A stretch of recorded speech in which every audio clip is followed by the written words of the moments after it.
이런 분이 계십니까? 그냥 가라고. 자, 이거 도로 넣어요. 남의 이혼에 끼어들 수 없어요. 나는 가불병정 60갑자 그딴 것 하나도 몰라. 백호대살 때문에 결혼 못한다고? 상충이 어떻고 원진이 어떻고 다 따지다 보면 하나도 못 맞춰. 영혼 사진관 변영희.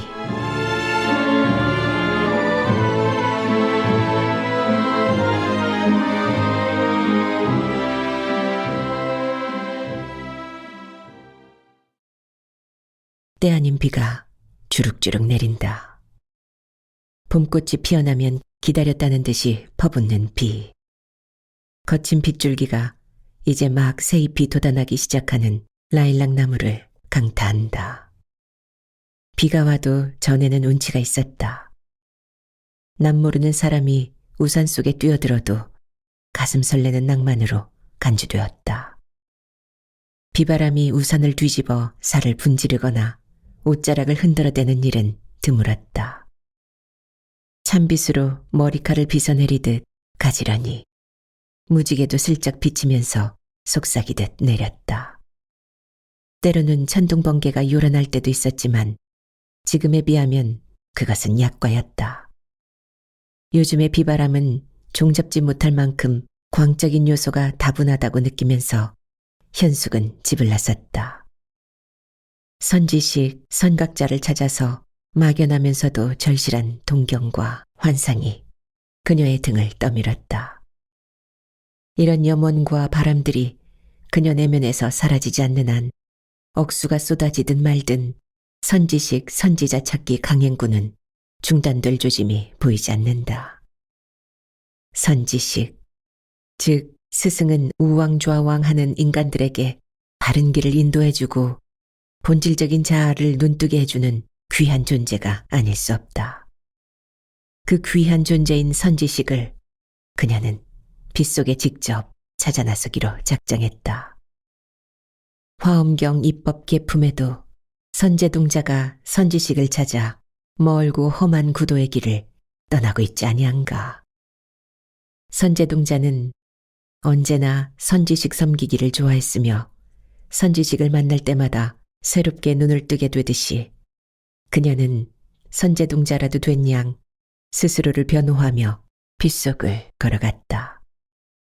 선제동자가 만난 53 선지식 가운데는 뱃사공, 부호, 현자, 바람은, 이교도, 왕뿐만 아니라 동남 동녀, 심지어는 도둑, 매춘부까지 포함되어 있었다. 선제동자는 선지식을 찾는 일에 지치거나 게으르지 말고 선지식을 보며 만족한 마음을 내지 말며 선지식의 가르침에 그대로 순종하고 선지식의 교묘한 방편에 허물을 보지 말라는 문수보살의 가르침을 들었다. 사회적인 신분이나 지위에 연연하지 않고 무슨 업을 가지고 있든지 간에 그 업에서 통달한 사람이면 불법에 관계없이 누구나 스승으로 삼았음을 알 수 있었다. 아파트 단지 화단에서 라일락 나무는 잔뜩 움츠리고 있었다. 추운 겨울을 견디고 겨우 꽃을 피우더니 하룻밤도 못 넘기고 예쁜 꽃잎은 죄다 찢기고 땅바닥에 떨어졌다. 라일락 나무는 여린 꽃잎이 더는 찢어지지 않도록 기껏 움츠리기나 했지 달리 뾰족한 방법은 찾을 수가 없는 모양이었다. 그녀의 마음 상태 역시 이리저리 찢어지고 뜯겨 만신창이가 되어서 스스로의 힘으로는 수습이 어려워졌거나 막강한 어떤 외세의 힘에 의지해야 하는 처지에 도달했다고나 할까. 이런 류의 고민과 갈등을 전에도 무수히 겪어왔고 마음 한구석에 항상 존재해온 것이어서 그녀는 끝없이 무엇인가를 찾아 헤맸다고 해도 과언이 아니다. 기존 관념과 의식을 바꾸어줄 어떤 대상을 만나는 것. 그것이 무엇인지는 명쾌히 설명할 수는 없었다. 다만 찾아야 한다는 것, 그리고 찾을 수 있을 거란 무식한 믿음이 있었다. 한편으로는 먼 데 있는 선지식 찾아 헤매지 말고 자신이 먼저 선지식이 되어보면 안 되겠는가 하는 자각도 들었다. 정말 불쌍하기 이를 데 없는 중생이구나 라고 자주하듯 중얼거리며 그녀는 지하철에 올랐다. 중견소설가 제이 씨의 단편소설에서 현숙은 한 사나이를 만났다. 그해 봄에도 그녀는 그 무엇인가를 열심히 탐색하고 있었다. 특이하면서도 참신한 것. 이제까지 보아왔던 것들과는 확연히 다른 무엇. 그것이 그녀의 방황을 멈추게 할 정도로 획기적일 것. 대개 그와 같은 불타는 열망이 그녀의 자아 저변에 깊숙이 자리하고 있다고 해야 옳았다. 정말 이런 분이 계십니까?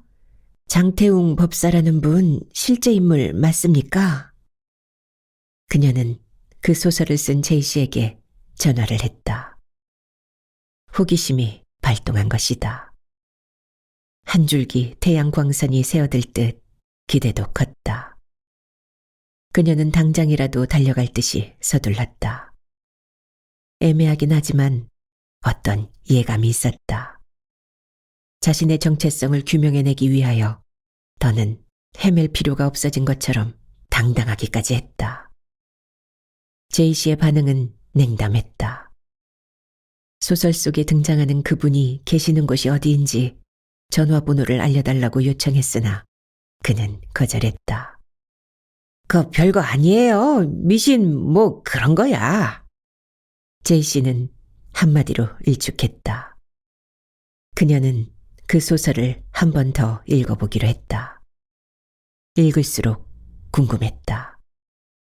소설 속의 장태웅 법사라는 사람이 실제 인물이 맞을 거라는 확신이 섰다.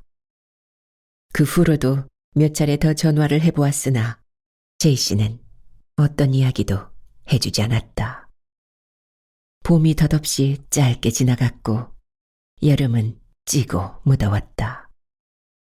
스산한 늦가을로 접어들자 그녀는 못 견디는 심정이 되었다. 가을이란 계절은 지난 날을 돌아보게 하고 많은 것들을 생각나게 한다.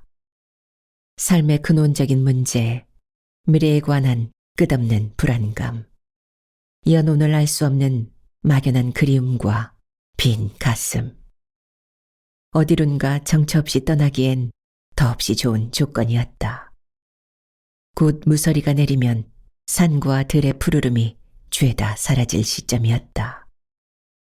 강남 고속터미널로 달려갔다. 11월의 바람이 그녀의 두 뺨을 발갛게 얼게 했고 설렘과 모험심이 그녀의 바바리 코트 안에서 요동치고 있었다. 유성행 우등고속버스의 맨 앞좌석에 앉자 그녀는 모종의 스릴마저 느꼈다. 여행은 계절에 관계없이 포근한 안식을 선사했다. 가을거지가 이미 끝난 빈 들판을 바라보며 그녀는 등받이에 몸을 기대고 편안한 자세를 유지했다. 쌀쌀한 늦가을 새벽에 홀로 집을 나섰다는 게 대견하기만 했다. 무엇인가 찾거나 얻어서 돌아오겠다는 결연한 의지가 있었다. 걱정이라면 단지 지금 가고 있는 곳이 어디인지 정확히 모른다는 사실이었다. 제이 씨에게서 대전 또는 유성이라는 지명만 들었지 자세한 지명에 대해서는 들은 바가 없다. 그녀는 알 수 없는 자신감이 불끈 솟았다.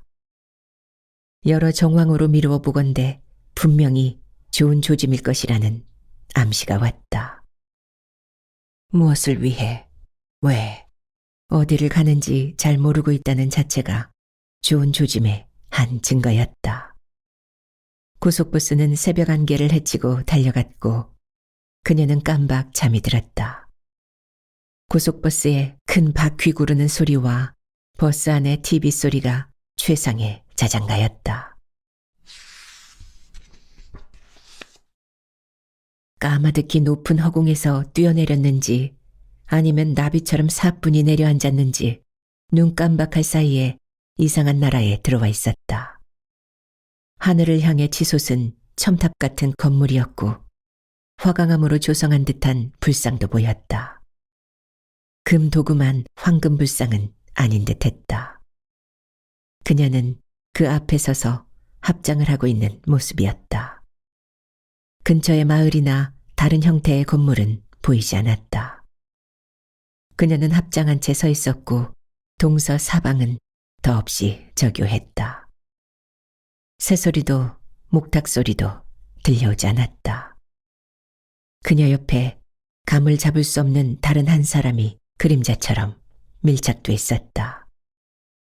도반인지 그녀와 동행했는지, 그렇다면 어디서부터 그와 함께 했는지조차 알 수 없었다. 그녀는 실제보다 키가 커 보였고 옆에 있는 사람도 키가 훌쩍 컸다. 옆에 있는 사람이라고 표현했으나 그 사람이 어쩌면 그녀의 또 다른 형상이거나 동일한 인물이라는 추정도 가능하게 했다. 왜냐하면 그 사람은 그녀와 일거수일투족이 거의 일치하고 있기 때문이었다.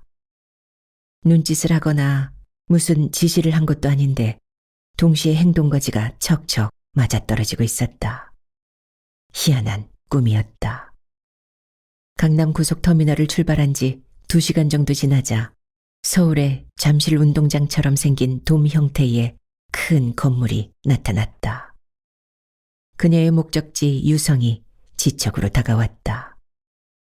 꿈까지 꾸었으니 2시간은 잠시였다. 버스에서 내려 그녀는 곧바로 대기하고 있는 택시에 탔다. 그리고 서울의 소설가 제이씨에게 전화를 했다. 선생님, 제가 지금 대전 유성에 도착했어요. 기사 아저씨에게 길 좀 안내해 주세요. 그녀는 자신의 핸드폰을 기사 아저씨에게 건네주었다. 길가 풀섭에 하얗게 서리가 내려 그것은 흡사 희끗희끗 망초꽃이 핀 것처럼 보였다. 그들의 대화에서 한밭대학 교수라든가 수통골 Y자 형상이라는 낱말이 흘러나왔다. 그녀는 미소를 지었다. 제이 선생님도 일이 이쯤 되니 가는 길을 가르쳐주지 않을 수가 없었을 것이다. 택시기사는 수통골 유원지 방향으로 질주했다. 행인들에게 몇 차례나 묻고 또 물은 다음 차를 되돌려 돌아가는 사이 시간은 빠르게 흘러갔다. 계룡산 자락에 뚜렷이 보이는 Y자 형상을 대전에 살고 있는 택시기사가 모른다고 한다. 잘 알려진 명당에 대해서 택시기사는 전혀 관심이 없는 모양이었다. 앞을 가로막은 높은 건물도 다른 산도 없어 누구의 눈에도 잘 띄는 계룡산 줄기였다.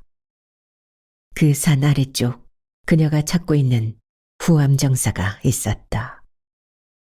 후암정사 전면에는 지은 지 얼마 되지 않은 전원주택들이 너른 채마밭을 거느린 채 포진하고 있었다.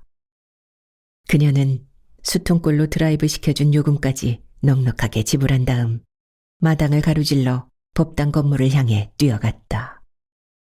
법당이라고 하기보다는 조촐한 별장 같은 인상을 주었다. 우와, 찾아왔어. 왔다니까.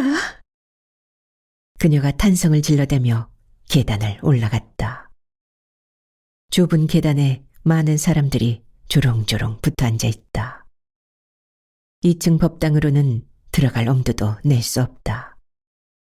그녀는 간신히 발을 디디고 벽에 붙어 섰다. 들리는 것도 보이는 것도 없다. 유성 후암정사를 찾아간 첫날의 감회는 아쉬움이었다. 종아리가 뻣뻣해질 무렵 법회가 종료되는 기미가 왔다. 기타 소리와 함께 노래가 들려왔다. 이곳의 법회는 노래로서 사홍서원이나 반야심경을 대신하는 눈치였다. 그녀는 법당으로 올라갔다. 더운 기운이 훅 끼쳐왔다. 법당 면적에 비해 훨씬 많은 사람들이 모여 있었다. 사람들 사이로 연두색 개량 한복을 입은 덩치 큰 한 남자가 만면에 웃음을 띠고 한 사람 한 사람 손을 잡아주는 게 눈에 들어왔다. 바로 그 순간 그가 제이 씨의 소설에 등장한 바 있는 장태웅 법사가 맞을 것이라는 직감이 번득였다. 못하고 왔어? 연두색 개량한복의 사나이가 그녀에게 물었다. 그는 예전부터 잘 알고 있던 사람처럼 그녀에게 차편에 대해서 물었다. 그의 소담하고 두터운 두 손아귀 위에 손을 잡힌 채 그녀는 할 말을 찾지 못했다. 사람의 속내를 한순간에 꿰뚫는다는 영능력자 C 법사와의 역사적인 첫 만남이었다. 그의 앞에만 서면 사람의 영혼이 그의 신비한 렌즈에 포착되어 즉시로 전후생의 스토리가 낱낱이 투영된다고 하던가. 환자들이 큰 수술을 받기 전 병의 정확한 진단을 위해서 필수적으로 찍어야 하는 MRI 검사. 결과를 검토한 후 수술을 시행하든지 약물요법으로 치료하든지 의사들은 신중하게 결정을 했다. MRI는 수술을 하기 전 최종 단계의 진단 방법이었다. 그녀는 척추이식 수술 전에 MRI 촬영을 위해 괴상한 통 속으로 미끄러져 들어가던 공포스런 기억이 살아났다. 그녀는 오래 서 있기도 했지만 부르르 몸이 떨렸다. 남자의 첫인상은 수더분해 보였다. 눈과 입술뿐 아니라 몸 전체가 한박국 같은 웃음을 넘치게 발산하고 있었다. 초면인데도 낯설지 않고 마주대하기가 수월했다. 그 남자의 강력한 에너지, 곧 흡인력이었다. 그녀는 한 달에 한 번, 어떤 때는 두세 달에 한 번 나들이 가듯 유성엘 갔다. 법회가 끝나면 점심 공양을 들고 배밭과 탱자나무 울타리길을 걸어서 돌아오곤 했다. 무엇을 찾았나? 그는 최고 단계의 선지식인가? 여기가 최후의 종착점인가? 그 답을 위해서도 기해룡산 여산신님이 상주한다는 유성 법회에 부지런히 참석했다. 오고 갈 때는 그녀 혼자였다. 자신의 영혼과 대면하기 위해 고속버스로 떠나는 원리 행사였다. 전생에 그녀는 누구였을까? 현재는 또 누구로 살고 있는가? 그 대답을 C 법사의 유성 법회를 통해서 조만간 찾을 수 있을 것 같은 희망이 부풀었다. 서울 잠실정사 가는 길은 유성 가기보다 좀 더 복잡했다. 유성은 여행가는 멋이라도 있다. 지하철을 1시간 이상 타고 가서 다시 버스로 갈아타는 불편한 코스였다. 집에서 출발하여 가락동 시영아파트까지 왕복 4시간은 잡아야 했다. 젖은 우산을 털고 2층 법당으로 들어섰다. 법당에는 우중임에도 많은 사람들이 대기하고 있었다. 줄 잡아 100여 명이 넘는 인원이었다. 그녀는 뒤에 가서 조용히 앉았다. 누가 시킨 것도 아닌데 명상교실 초급반 수련생처럼 얼른 가부좌를 들었다. 법당 안에 비치된 TV 화면에는 구명 시식 장면이 펼쳐지고 있었다. 사람들은 치열한 삶의 현장에서 도단한 방패와도 같은 거친 뿔, 날카로운 이빨, 가시, 세포들의 미세한 움직임과 호흡까지 구명시식이라는 엄숙한 제의에 맞추어서 조정되고 순화된 듯 비디오 화면을 들여다보거나 책을 읽고 있거나 했다. 백두산 천지가 나타났다. 하늘에 뜬 흰구름 권속들은 남과 북을 초월한 듯 유유히 백두산 상공을 배회했다. C법사 내외분을 선두로 백두산 영봉을 오르는 후암 가족들의 면면이 이어진다. 뉴욕 9.11 희생자를 위한 진혼제도 펼쳐졌다. 지난 몇 달에 걸쳐서 오고 갔던 유성법당의 봄, 여름, 가을, 겨울의 사계가 시처럼 아름다웠다. 2시간이 훨씬 지났다. 서서히 무릎이 아파오기 시작했다. 골반뼈 떼어낸 상처 부위로부터 넓적다리에 바늘로 콕 찌르듯 미묘한 증세가 1시간이 경과하면 어김없이 나타나곤 했다. 그 증세는 넓적다리를 지나 종아리와 복사뼈, 발등과 엄지발가락으로 신속하게 범위를 넓혀가며 통증을 가중시켰다. 그런데 신기하게도 그 고질적인 증세가 어디론가 증발한 것이다. 인간이 감지하지 못하는 특수한 기운이 작용하여 요추 5번과 천추고를 이어놓은 금속 기둥이 그녀의 방광과 신장을 압박하지 않도록 감싸주고 있는 것인가. 과도한 긴장 탓에 느끼지 못하는 것일지도 모른다. 마침내 청색 재킷을 입은 영통한 사나이가 대기자들의 간절함 속으로 출연했다. 유성에서 만난 바로 C 법사였다. 모든 이들의 눈빛은 구원의 등불을 바라보듯 반가움과 외경심으로 가득 찼다. 가부좌를 풀고 편한 자세로 앉아있던 사람들이 자세를 굳지 않는다. 한 달 전 개인 면담을 신청할 당시에 그녀의 심경은 혼돈스러웠다. 면담이라고 뭘 또... 솔직히 그랬다. 여기에 온 모든 이들, 그들은 중생살이 힘드니 도와주시라. 일자리 좀 마련해주라. 실생활과 직결된 난제들을 C법사 영능력을 동원해서 해결해달라고 부탁을 하러 온 것이 아니고 과연 무엇이겠는가. 그녀는 많이 망설였고 유성에 가서 듣는 생활 법문으로 만족하고 싶어 했다. 잠실 정사는 거실거실 북대기가 일어나 나일론 양말을 긋던 다다미가 새 것으로 바뀌어져 있었다. 그녀를 포함한 홀에 있는 사람들은 비디오 화면에 시선을 집중시키고 묵묵히 자기 차례를 기다렸다. 영혼의 먼지가 제거되어 영혼이 맑아지는 영혼 세탁소. 영혼이 한 단계 업되고 진화하는 장소라고 생각하니 그녀는 지루하거나 졸리지는 않았다.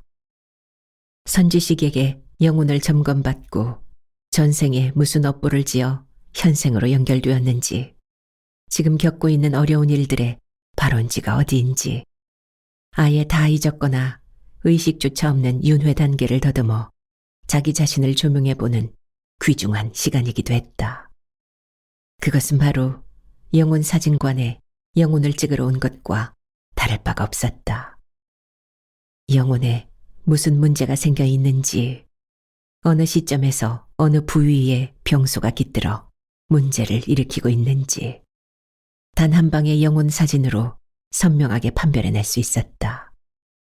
C법사는 영혼학에 관한한 유일무이한 박사라는 소문이었다.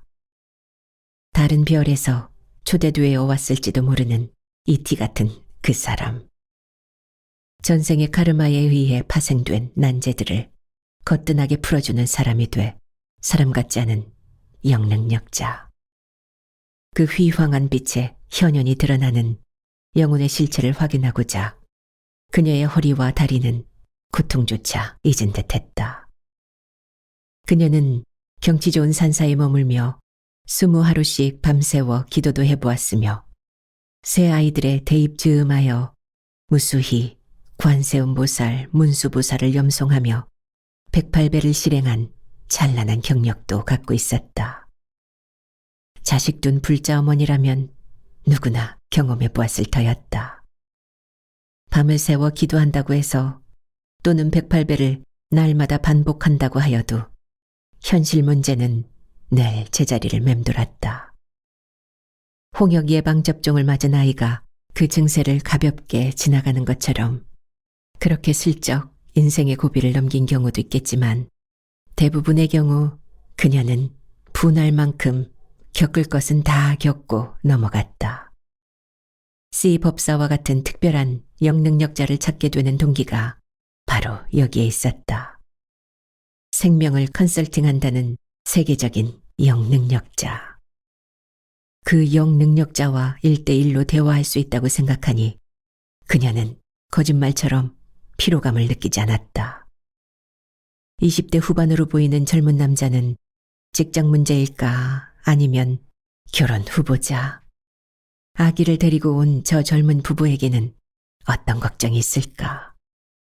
머리가 벗어진 양복 입은 중년은 훅 명퇴자인가? 그리고 흰 머리칼에 감색 점퍼를 입은 할아버지는 노구를 이끌고 비가 퍼붓는 날 무슨 일일까? 술주정뱅이 못된 자식이 땅뚜기를 팔아달라고 난동이라도 부렸는가?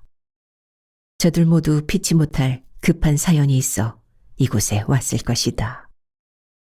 그녀는 그들을 관찰했다. 그들에 비해 나은 것도 없고 잘나지도 못했으면서 그들에게 측은지심이 솟았다. 박현숙 씨? 4시간 만이었다. 그녀는 법당의 부처님께 간단히 이해를 표한 후 서둘러 C 법사 앞에 앉았다. 왜 왔어? 그가 두툼하고 큰 바위 같은 손을 내밀어 악수하면서 무심한 듯 질문을 던졌다. 한 달에 한 번씩 유성에서 얼굴을 보는데 새삼스럽게 여긴 왜 왔느냐 하는 뜻 같았다. 그녀는 그 두툼하고 큰 손을 잡는 순간 용의주도하게 밑그림을 완성시킨 면담의 요지는 산산이 분해된 감이 없지 않았다. 그녀에게 할당된 귀중한 10분은 허망하게 끝나버릴 위험에 처했다. 요령도 없이 순서도 차리지 못하고 그녀의 인생 상담은 뒤죽박죽이었다. 박 선생이 자신의 문제를 들고 나를 찾아오다니 많이 발전했네. 그녀는 어리둥절했다. 자식 문제도 짚어보면 결국 자식이 아니라 본인의 문제 아니었던가. C 법사는 앞뒤 말 없이 그녀에게 오늘부터 소설을 쓰라는 답변을 주었다. 그 한마디뿐이었다. 그녀에게 주어진 과제는 소설 쓰기였다. 너의 전생이 이래서 이렇고 저래서 그리 됐고 등의 말은 생략하고 대신 그는 꼭 필요한 처방 한 가지만 일러주었다. 영혼 사진관에서 즉시로 인화되어 나온 그녀의 영혼 사진에 대한 품평이었다. 다른 병원에서 이미 문진 정도는 끝내고 온 것으로 짐작한 모양이었다. 박 선생은 잘 쓸 수 있을 거야. 긍정적인 덕담도 덧붙였다. 주역은 개인의 사주가 아니라 무한대의 우주, 대자연의 이치 변화를 설명하고 동양철학의 최고봉이라고 할 수 있는 주역을 공부한다는 그녀에게 법사님의 설명이 부과되었고 그는 종이를 꺼내 자신의 사주를 써 보여주었다. 또 하나의 소설 소재로 충분할 거라며. 그는 또 한참이나 눈을 감고 무엇인가를 깊이 생각하는 듯 하더니 커다란 사과 한 개를 세로가 아닌 가로로 잘라 그녀에게 주면서 거듭 당부했다. 영적으로 나를 가장 잘 아는 사람이 박 선생일 거야. 이걸 소재로 소설을 써보도록.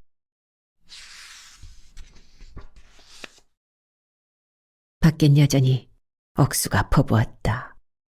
옷이 흠뻑 젖어 으슬으슬 한기가 났다. 그녀는 오래 앓던 소가리를 고친 듯 시원함을 느꼈다.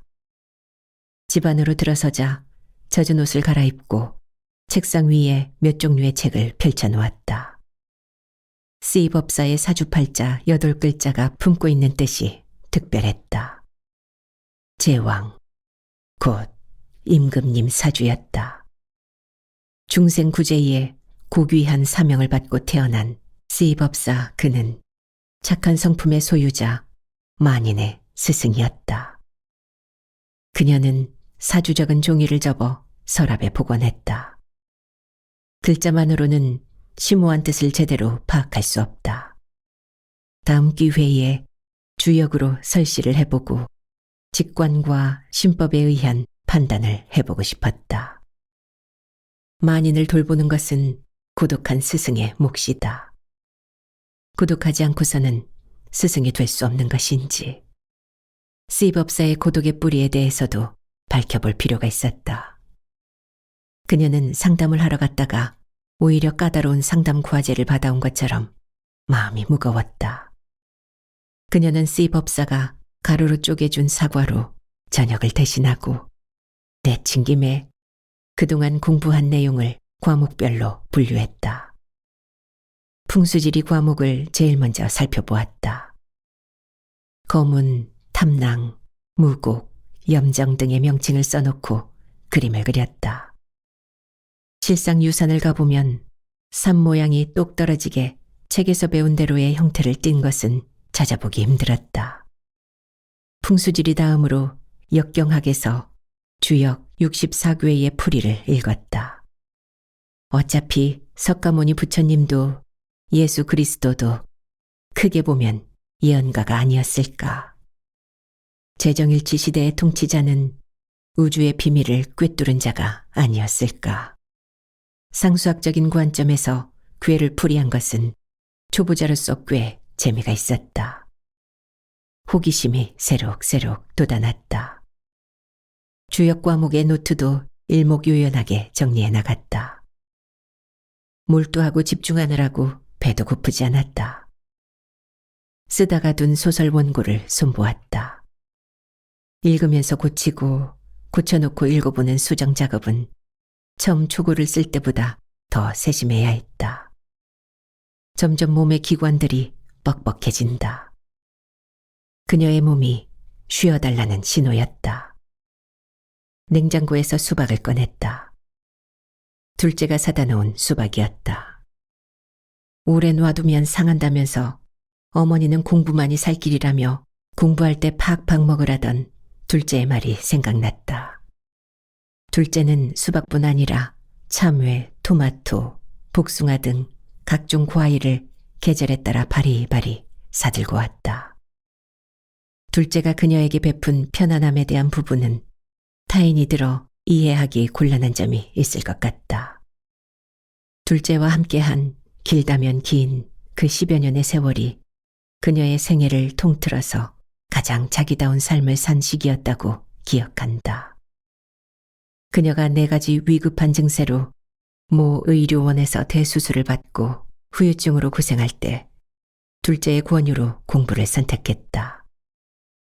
대들보나 마찬가지인 척추뼈를 금속 기둥으로 이어놓아 몸을 자유자재로 움직일 수 없는 사람에게 공부는 유일한 위안이었다. 그녀에게 공부는 심신의 처절한 아픔을 이기기 위한 방편이었다. 늦은 공부가 중국 문학에서 출발하여 시불이라는 칭호를 듣는 왕유의 산수자연시에서 불교학으로 다시 동양학으로 언 10여 년이나 연장되어 온 것이다. 아들과 딸애가 외국에 나가 있던 그 어려움의 과정에도 둘째는 불보살처럼 그녀와 함께했다. 선지자를 찾아 떠날 때에도 둘째는 동행했으며 산사에서 북두칠성을 머리에 이고 탑돌이 할 때도 하동 일대로 토구를 물색하러 다닐 때도 그리고 실제로 선지자 발굴의 동기를 제공한 것도 둘째였다고 할 수 있다. 그들은 영적으로 코드가 잘 맞는 모자간이었다. 수박을 냉장고에서 꺼내지 않고 달고 시원한 수박을 입에 넣지만 않았어도 그녀는 쉽게 눈물이나 흘릴 사람이 아니었다. 수박은 그녀의 감상을 부추긴 바 되었다. H대학 부속병원은 한강을 지척에 두고 산 언덕에 자리 잡고 있었다. 까맣게 높고 먼 계단을 오르자 올라갈 길은 더욱 멀어 보였다. 바위산으로 이루어진 캠퍼스에 바람이 거세게 불었다. 산바람, 강바람에 철쭉꽃도 제 봉오리를 터뜨리지 못하고 있었다. 야외 카페에 나무 의자가 듬성듬성 놓여 있고 그 가장자리에 바람에 휘둘리는 향나무가 눈에 들어왔다. 바람 센 곳에 학교 건물이 산처럼 그렇게 높았고 부속병원은 쉽게 나타나지 않았다. 내과 병동에 가려면 어디로 가죠? 그녀가 길을 물었다. 건물들이 옹기종기 모여 있는 것이 아니라 산 언덕에 산재해 있어서 처음 오는 사람은 잘 찾을 수가 없다. 산 위에서 차들이 싱싱 달려내려오는 횡단보도를 건넜다. 조금 전에 학생이 가르쳐준 하얀 병동 입구에 다다랐다. 엊그제 퇴원하셨는데요. 겨우 찾아 올라간 종양내과 병동에서 발걸음을 돌려야 했다. 72동 6호실 환자는 2주에 한 번씩 내원하여 진단받고 약을 타간다는 간호사의 말이었다. 그녀는 이튿날 Y 스님의 자택으로 병문안을 갔다. 잠깐이라도 뵙고 와야 할 것처럼 갑자기 어떤 예감이 작용했다. 21번 마을버스는 새로 지은 아파트 동네와 오래되어 낡고 고풍스러운 주택가를 구불구불 지나갔다. 중암동 뒷산에는 산벚꽃이 구름처럼 흐드러졌고 산비탈의 작은 집들에게 조팝꽃이 소담했다. 유난히 시골스러운 맛이 나는 정겨운 동네였다. 통일교회 앞에 마을버스가 정차하자 그녀는 재빨리 내렸다. 경사진 골목길을 한참 올라가 절대문을 두들겼다. 면회 사절이었다. 그녀는 스님의 병세가 급속도로 악화되었다고 짐작했다. 감꽃이 진 자리에 앙증맞고 깜찍한 감 새끼들이 소복하게 매달렸다가 바람 불면 툭툭 땅바닥으로 떨어졌다. 그녀는 떨어진 감 새끼가 안쓰러워 몸을 굽혀 몇 개 주웠다. 손바닥에 놓고 보니 너무나 예쁘고 깜찍했다. 그냥 가라고. 자, 이거 도로 넣어요. 스님은 현숙의 봉투를 던지며 몹시 화를 냈다. 스님의 불효령이 떨어졌다. 자, 보라고요. 이 도태되어 땅바닥에 떨어져 아무짝에도 못 쓰는 감새끼를 그냥 지나치지 못하고 주워들고 온 사람이 감히 이혼을 하려고 나를 찾아왔단 말이오. Y 스님은 분노로 얼굴이 불그락불그락했다. 명색이 스님인데 남의 이혼에 끼어들 수 없어요. 그러니 어서 가시오. 스님은 청년 시절에 가톨릭 신부가 되는 게 꿈이었다고 했다. 4.19와 5.16을 거치면서 군부에 의해 부정축제자로 몰린 몰락한 갑부 집안의 장남이었다.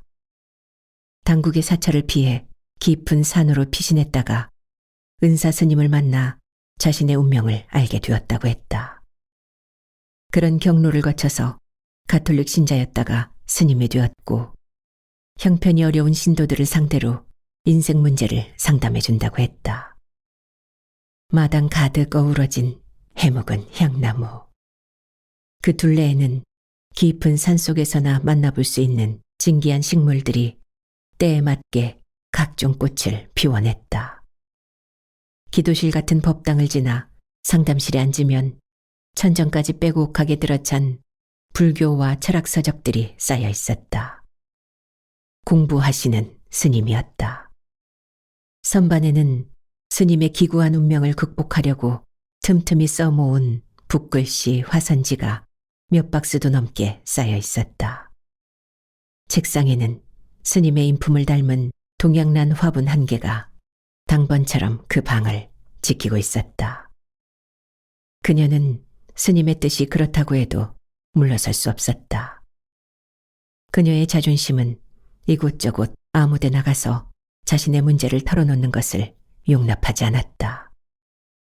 단단히 각오를 하고서 또 한 번 그녀는 Y 스님을 찾아갔다. 스님은 한동안 침묵을 지키다가 어렵게 말씀을 이어갔다. 본래는 큰 산의 큰 나무, 대들보나 제목이 될 수 있는 나무였다고 했다. 현숙의 사주에 어머니가 보이지 않는다고 했다. 호적상에는 어머니가 존재하지만 실제로는 모친 부재라는 것이다. 직업으로 적당한 것은 첫째, 외국 나가서도 A급 교수란 말씀이었다. 두 번째는 작가라고 했다. 어머니의 협조를 받았으면 틀림없이 교수로서 살았을 것이고 그것이 그녀의 평생 직업이 되었을 것이라고 했다. 어머니의 협조를 받지 못한 데서 끝난 게 아니고 더 참혹한 것은 결혼한 그날부터 그녀의 인생 행로에는 한겨울에 잔비가 내렸다고 한다. 결혼으로 인하여 구산지목, 동량지제이던 큰 나무가 보잘것없는 분재로 전락했다고 했다. 뿌리 잘라 가지 쳐 몽땅하고 우스꽝스러운 괴물로 변질되어 집안의 화분에 갇히게 되었다고 풀이했다. 남편이 죽창을 들고 그녀를 친 형국이라는 것이다. 결혼을 해도 30을 넘겨서 하거나 차라리 결혼을 하지 않는 편이 그녀의 성공이나 출세에 도움이 되었을 거라는 해석이었다. 그뿐이 아니었다. 볼품없이 축소된 분재에 따스한 햇볕을 쬐었느냐, 그렇지 못했고 물을 주었느냐, 그게 아니었다. 추운 겨울에 얼음같이 찬 비만 맞아 분재의 줄기와 뿌리가 다 썩고 병들어 아사, 고사 직전이라고 했다. 그래서 나 죽어라고 절규하며 아우성치는데 돌아보는 이, 귀 기울여 듣는 이 아무도 없어. 이제는 나 죽어 하고 외칠 기운조차 남아있지 않은 절박한 상태에서 스님에게 찾아온 것이라고 풀이했다. 그녀는 눈물도 나오지 않았다. 와이 스님의 말씀이 너무도 절묘하고 기가 막히게 적중했다. 과거의 일이나 현재에 대해 사주 명식 외에 그녀는 스님에게 한마디도 말한 내용이 없다. 스님 역시 그녀에게 질문하는 게 전혀 없다. 사주팔자 8글자에 구구절절 험난한 인생사가 표출된 것이었다. 그녀는 경악했다. 하고자 하는 일마다 방해를 했던 계모 같은 친모와 강곤에 떠밀려 어쩔 수 없이 감행한 결혼이 장애였다. 솔직히 C이어 중 3학년까지 그녀는 그녀의 친모를 계모로 알고 살았다. 피폐와 참남의 경지를 제공한 주범이 가장 가까운 데 있는 두 사람인 셈이었다. 악연 중에 악연이었다. 그럼에도 불구하고 스님은 현숙의 이혼 결심에는 동조하지 않았다. 누가 되었든 갈라서는 일에는 증인이 되줄 수 없다. 강력하게 못 박았다. 자식을 위해서라고 하였다. 이혼하고 어느 시점에 가서 재혼을 하게 되면 물론 좋은 사람, 좋은 조건을 만날 수 있다. 하지만 사춘기의 자녀들에게 매일 거액의 용돈을 줄 수 있다고 한들 그것이 그들을 오히려 망가지게 할 것이라고 했다. 깡패나 이상한 사람이 되는 게 두렵지 않느냐? 결론은 이혼 불가였고 그녀의 남다른 아픔을 문학작품으로 승화시키면 반드시 좋은 결과를 가져올 것이라고 스님은 위로했다. 최고의 교육을 받고 외양이 훤칠하고 영이 맑은 스님. 병에 대한 별다른 치유 비법도 소유한 분이었다. 타인의 병은 고쳐주면서 자신의 인생에 들이온 깊은 한에 있어서는 스님도 어쩔 도리가 없었던 것인가. 공부로 방향을 튼 것이 존경스러워. 1년 전쯤 그녀는 학교에서 수업을 마치자 인사 겸 스님에게 갔다. 동양학 공부를 시작하고 나서 가장 먼저 떠오른 분이 스님이었다. 스님은 오랜만에 찾아온 그녀를 반갑게 맞아주었다. 어려운 여건에서도 학문에 힘쓰는 모습이 대견하다고 과찬했다. 이 어령이 펴낸 메란국죽 책에 관련하여 한국, 일본, 중국의 문화에 대한 동일성, 유사성, 상이점 등에 대한 대화를 저물도록 나눈 것이 스님과의 마지막이 되었다. 남의 상갓집에 가서 우는 것도 엄밀히 말하면 자신의 슬픔 때문이라고 하던가. 그녀는 눈물을 떨구면서 한 페이지 한 페이지 이야기를 엮어나갔다.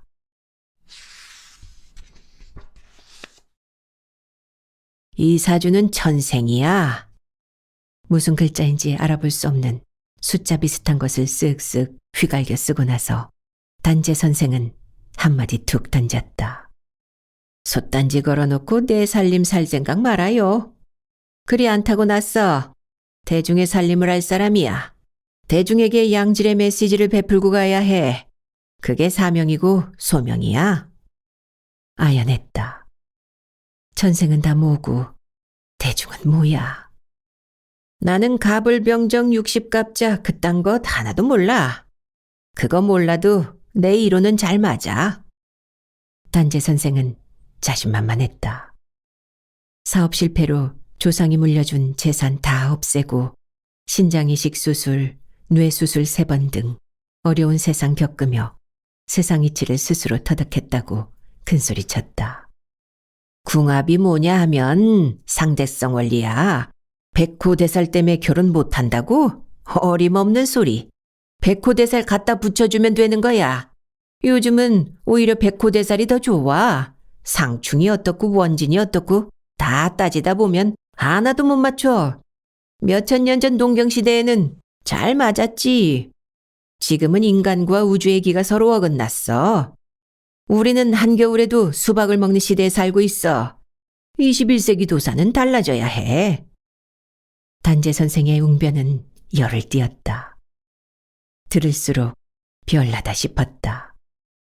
무엇을 물어보는 일도 없이 줄줄 혼자 짓거렸다. 뿌리가 누웠다가 진궁에 가서 뻗었어. 진궁이 그게 뭐냐 하면 자식궁이거든. 자식이 보살에게 힘이 되어줄 거야. 사회의 요청이고 여러 사람의 꿈이 힘으로 왔어. 손가락 관절이 오고 팔이 부러져도 이 사주는 공부해야 돼. 앞으로는 어느 대학이 아니라 무얼 할 수 있느냐가 핵심이라고. 누가 뭐라 해도 환경이 어떻다 해도 또 다른 나를 구축해야 해. 자기 자신을 포기하지 말아요. 생은 영원하다고. 알았죠? 알았죠. 하고 단재 선생의 웅변에 강한 악센트가 첨가되면 그 자리에 더 머물러 있을 수가 없다는 걸 그녀는 그곳에 다녀온 친구들에게 들어서 알고 있었다. 알았죠는 명령에 버금가는 말이었다. 워낙 단호하고 뚜렷한 철학을 가지고 있는 것처럼 보여서 변변히 질문도 못했다. 강제로 떠밀리다시피 단재 선생 사무실을 나왔다.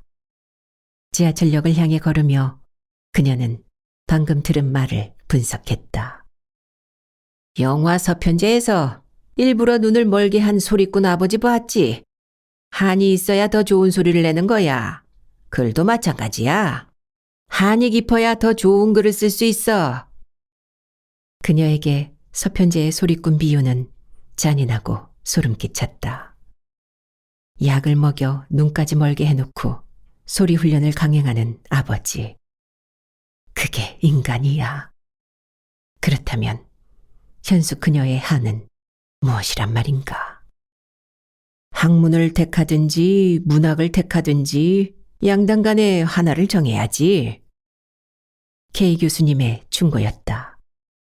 그녀의 문학은 그 시절 발돋움했고 K 교수님을 만남으로 해서 소설로의 방향 전환이 가능했다.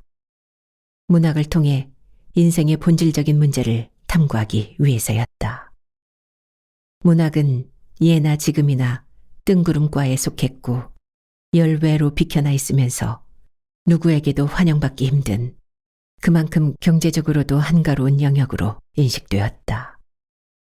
그녀는 합리성과 동떨어져 보이는 학문과 문학의 뜬구름과에 편입되어 많은 세월을 보내왔고 보내고 있다.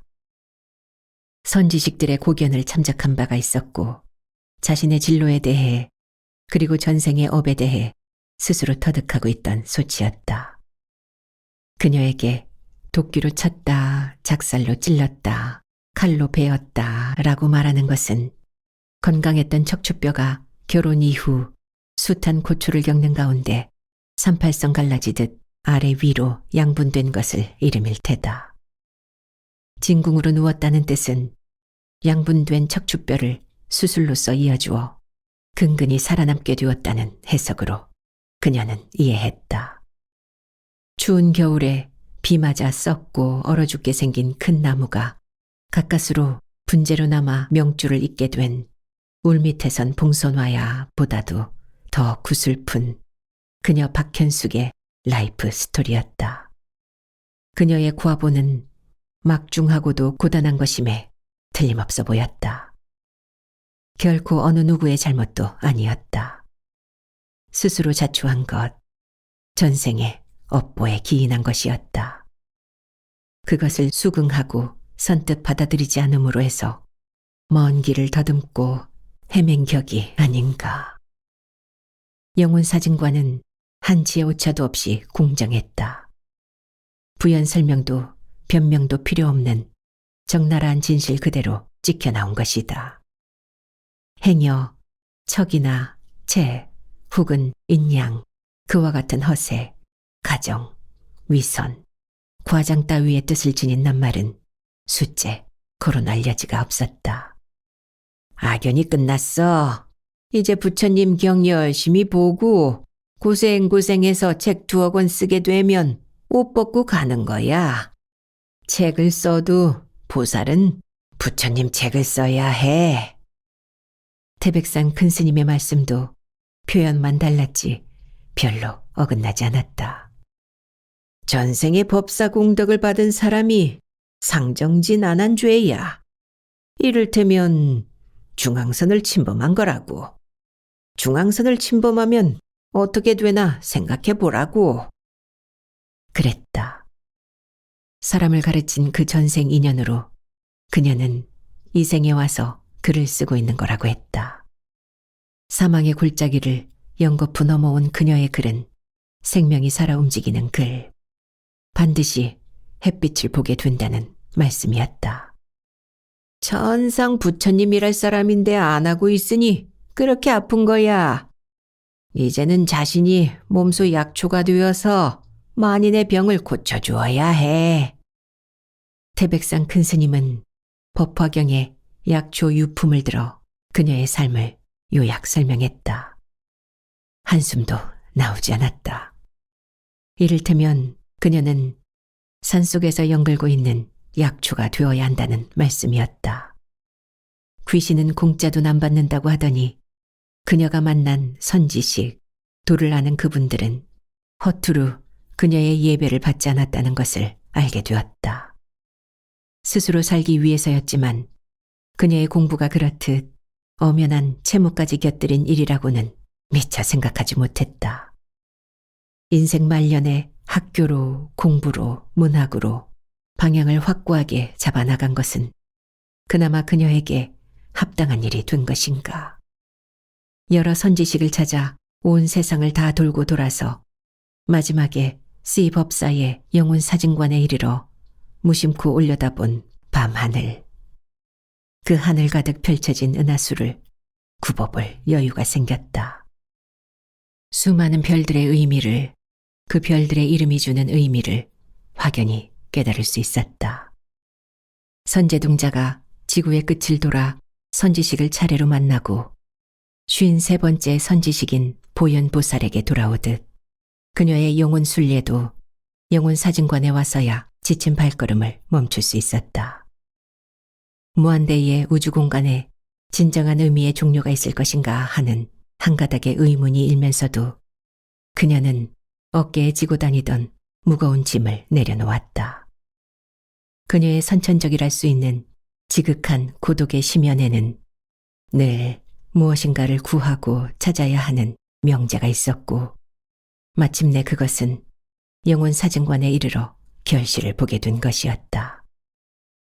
다시 보니 보현보살의 몸에서 모든 세계의 미진수 광명이 구름을 내어 법계와 허공계의 모든 세계에 두루하였고 일체 중생의 괴로움과 근심을 없애어 보살들이 아주 기뻐하였다. 선제동자는 보현보살의 이와 같이 자제하고 신기한 경계를 보고 몸과 마음이 한량없이 기뻤다. 그리고 10가지 지혜 바라미를 얻었다. 선제동자가 이 10가지 지혜 바라미를 얻은 뒤 보현보살이 바른 손을 펴서 선제의 머리를 만졌고 머리를 만진 뒤에는 곧 모든 세계에 빠짐없는 삼매문을 얻었다. 선제동자가 마지막 구도행에서 보현보살을 만나듯 그녀의 오랜 미망과 방황은 비로소 멈추었다.